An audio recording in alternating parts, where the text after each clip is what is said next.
Après bientôt 4 ans de guerre en Ukraine, les efforts pour essayer de mettre fin au conflit se poursuivent. Une délégation américaine était à Moscou aujourd'hui. Richard Latendresse est à Washington. Bonsoir, Richard. Bonsoir, Pierre-Olivier. Alors, Vladimir Poutine a donné le ton à la journée parce qu'avant même le début des discussions, il a lancé un avertissement aux Européens.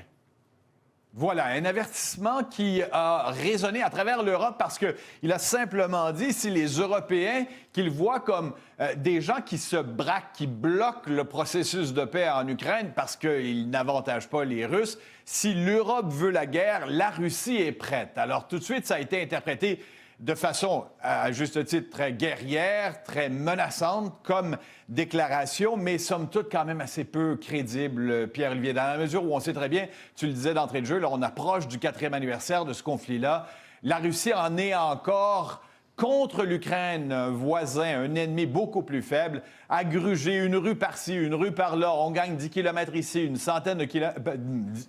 On pourrait même parler de mètres, centaines de mètres par-ci, centaines de mètres par-là. Ce ne sont pas des grandes conquêtes. On en est encore là 4 ans plus tard. On imagine mal que ça puisse mieux aller en Europe. Mais c'est un message de propagande qui, bien sûr, est dirigé vers l'opinion publique européenne. On veut que les Européens mettent de la pression sur leurs dirigeants et les convaincre de cesser ce soutien inébranlable à l'Ukraine et faire en sorte que les Ukrainiens fassent davantage de concessions, concèdent ultimement 4 des provinces de l'extrême est du pays que la Russie veut intégrer à son pays, mais qu'elle n'occupe pas totalement. Et parallèlement aussi, Pierre-Olivier, il faut dire que c'est un message aussi envoyé aux Américains et en particulier à ces militants MAGA, Make America Great Again, de Donald Trump, qui déjà sont contre un engagement accru des États-Unis derrière l'Ukraine dans ce conflit-là et aussi qui verraient certainement d'un mauvais œil de voir la guerre s'étendre en Europe et d'être ainsi aspiré dans ce conflit-là. Alors, ce message-là visait des populations, des opinions publiques un peu partout.